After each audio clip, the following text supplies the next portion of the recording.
শনিবার ময়নাগুড়ি ফার্ম শহীদগড়পাড়া এলাকায় জর্দা নদীতে ভেসে থাকতে দেখা গেল এক বৃদ্ধাকে।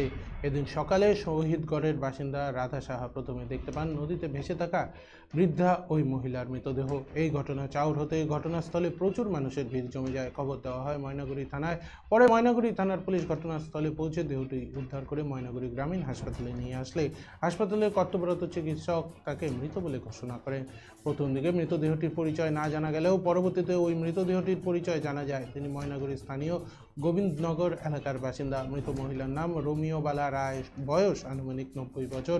স্বামীর নাম মৃতা প্রিয়নাথ বর্মন। কিভাবে এই বৃদ্ধা নদীর পাড়ে আসলো এবং জলে ডুবে গেল সেই প্রশ্ন এলাকাবাসীর মধ্যে।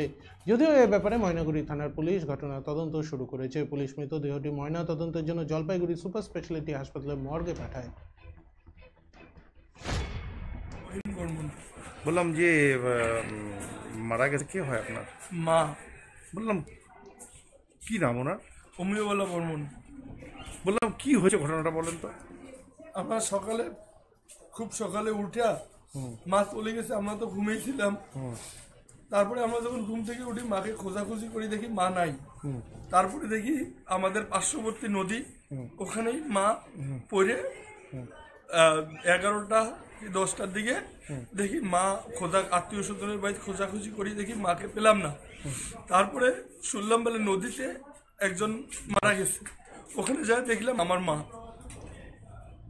আমার নাম রাধা সাহা। বললাম এইখানে আজকে সকালে কি দেখতে পেয়েছেন আপনি?